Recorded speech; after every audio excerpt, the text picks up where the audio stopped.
Alright, what's going on, guys? And welcome everybody to a new video. Hope y'all are doing well. And today is the big day. We finally have the full set of patch notes for Season 8 with Sanhok Remastered. And I've already briefly gone over the notes, and just reading through these, it is absolutely insane. This is probably the biggest update as far as content since Erangel Remastered, all the way back in Season 4. So this is going to be a pretty big jump. There's actually a lot to break down today, so it's going to be a pretty big video. So just as like a quick introduction to these patch notes, I'm going to read exactly what they say about this season. They say the main feature of update 8.1 is of course Sanhok, which has been reworked from the ground up to look better, perform better, and offer more balanced gameplay. We wanted Sanhok to feel more like a forgotten, overgrown paradise while addressing some of the most glaring balancing issues we've seen over the last couple of years. We're happy with what we've created, and we hope you are as well. Now don't worry, we've got a lot of visuals to look at with Sanhok Remastered as well, and I gotta say, there's probably just as big of a jump in improvement as there was with Erangel from version 1 to version 2. And now, while Vikendi got remastered, it lacked this what I would call like PUBG polish that only I feel like Erangel Remaster has, and you'll see what I mean when we get into the visuals. But really quick, if you guys wouldn't mind leaving a thumbs up on the video, that would be awesome. Subscribe if you are new around here, because around 75% of you guys aren't subscribed, and that would mean a world of difference to me. And also, you guys can use my creator code if you log into your PUBG account. Links in the description. I just want to mention this real quick, and then you can use my creator code, and it really does help out the channel a ton, and it's super quick to do. If you do end up using my code, let me know in the comment section so I can personally thank you. But anyways, let's continue. I'm going to go through all of the visuals with a little before and after and give a brief summary of what's been changed. Now, the first and foremost one we got to talk about is Bootcamp, and as you can see, this is unbelievably different. Now, they do say that they still want Bootcamp to be probably like the main hot drop of the map, and it's really more or less most competitive way to play, especially in the early game. There's still a lot of warehouses and like one main barrack building, but there isn't as much like random verticality as there used to be. Just some, random houses would have like 3 stories or a top window.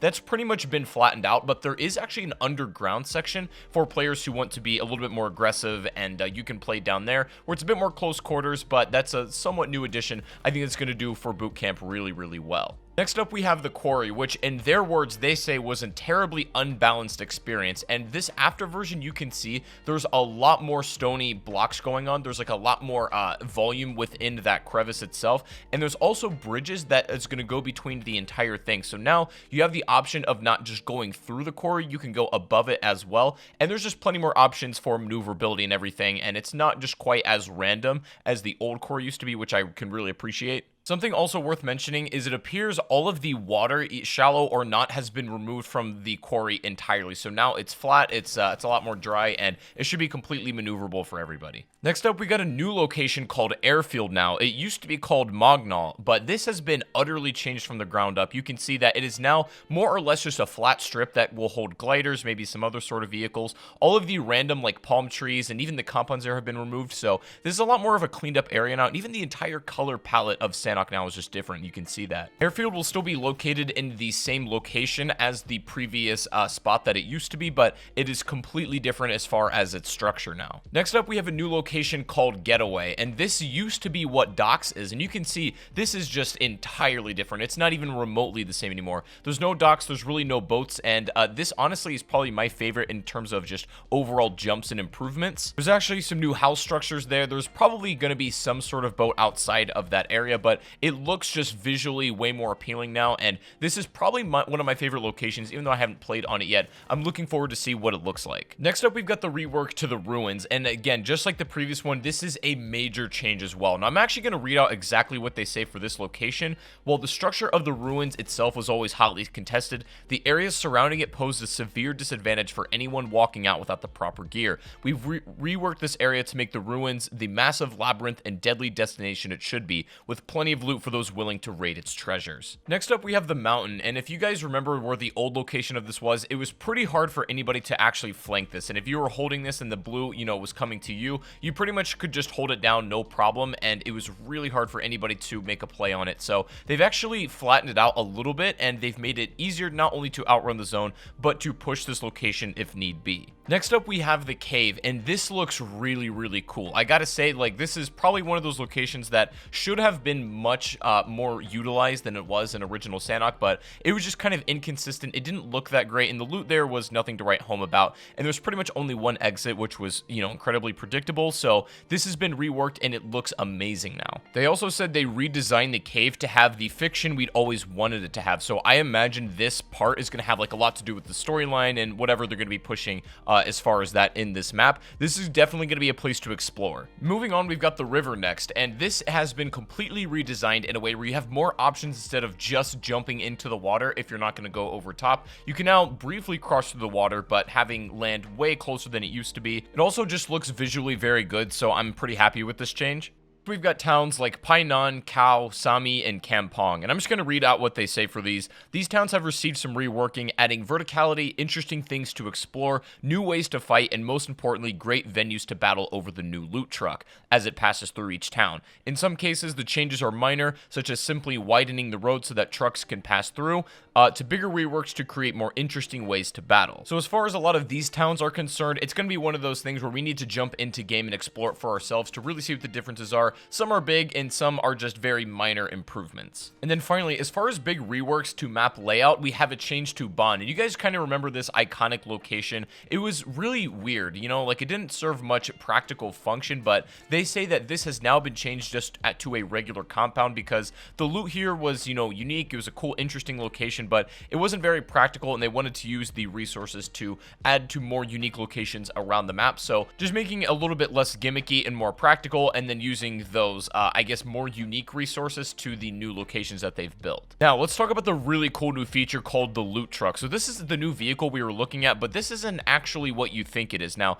they say the loot truck is a brand new feature that gives players an additional, albeit risky, way to gear up. Trucks spawn in one of these several garages around the island and drive along roads, enticing players to attack them. As these trucks take damage, they'll drop some loot and continue on their way. Players persistent enough to destroy the truck will be rewarded with an even bigger cache of weapons and gear for you and your squad. Be careful when attacking these rolling behemoths though. They can take a lot of damage, and doing so will certainly draw some attention. Now, they say up to 4 loot trucks can spawn at the start of a match, and each truck is spawned separately inside one of these special garages. When a truck is destroyed, a new one will be spawned from the garage, and a total of 8 can spawn in a single match. And as far as loot is concerned, if you're able to destroy it either using bullets or throwables, small lootable containers will fall from the truck as it's damaged, but once it's destroyed, it will give a large amount of top tier loot, including possible exclusive weapon loot, which is really interesting. And they say exclusive weapons are pre-skinned, specifically named weapons decked out with attachments, so you're pretty much getting a fully set up gun. Also, important to know, loot trucks will not spawn in ranked matches, just so you guys know currently, but that might change in the future. We'll have to wait and see. Now, there's also some balancing changes coming to the map, and this is pretty weird. They say the Panzerfaust has been added to the world loot, so the launcher from Karakin is now available on Sanhok, whereas the C4 has been removed from Sanhok, and that's pretty crazy. I don't know exactly if that's the right move or not, but we'll see how that goes as well. Also, vehicle spawns have been adjusted, with some being removed to facilitate the new loot truck route, so pretty much just clearing away so that this thing can actually do its thing. Now, for the skybox, as far as the map can look, we can have a clear day setting, sunrise, sunset, and overcast weather types. Now, no fully blown night mode yet, unfortunately. However, I really think that it'd be a missed opportunity if they didn't. Sanhok would look insane as night mode, and honestly, if you guys want a night mode, leave a like rating on the video. PUBG, you gotta make this happen. This one I'm kind of sad about. This next change, they say due to the remake of Getaway, which used to be Docks is being removed from TDM, and I don't know if also Paradise Resort is getting removed because they don't mention anything, but that also is a Sanhok TDM map. I don't know if that's all getting reworked, but we're gonna have to wait and see. And they also say updated Sanhok will be available in normal and ranked games, but old Sanhok will no longer be available in all game modes, so I don't even think we can play this in customs. Appears as this is being phased out forever, and they've also changed the look of the blue zone on Sanhok to fade a little bit more well with the skybox, as you can see. Also, the jerrycan rework, which was supposed to be added in one of the previous patches, is being implemented with the new Sanhok, but there's gonna be a couple of differences from what we last talked about. Now, you can still pour it out, but it's gonna blend in much nicer with the environment, so it's a little bit harder to detect. You still can light it up by shooting it or throwing it with an explosive. Now, the gas can be added to your melee weapon slot, which is really fascinating, and you can even throw these as well, and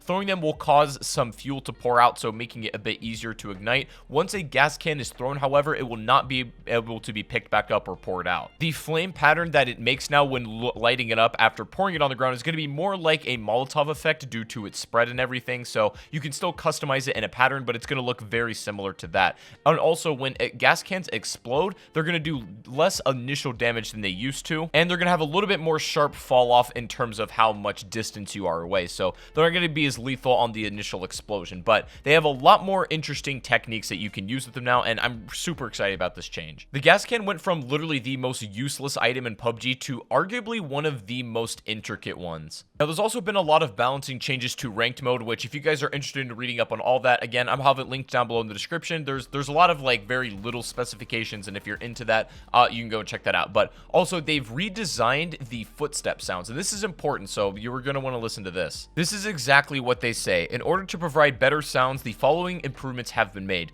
Quality and details of the core sounds have been improved, enhance the quality of footstep sounds over distance, minimize the sound difference between bare feet and shoes. Now, as you guys know, wearing shoes or without will cause, different surfaces to have slightly different volumes and sound effects play, and I've usually gone without shoes since the beginning because I've gotten used to it, but now they're going to be mitigating those differences, and there's not going to be, really anything in separating those in between now. They do say for more details of the improvements, keep an eye out for the dev letter we'll be releasing tomorrow when the test server's updated, so I'll be talking to you guys in a future video about exactly all the footstep changes, but this is definitely something to listen out for, no pun intended. Now, there's also been a lot of major performance fixes, which is going to come as good news to a lot of you who have struggled with this in the past, and a lot of bug fixes, and as always, I'll have that linked in the description if you want to read up on all of them, but performance with Sanhok Remastered should be significantly better than original Sanhok, so if nothing else, this is something to look forward to. Now, these are all of the major changes coming with this specific patch, but there's actually some new items and even new weapons that are going to be coming that we know about, so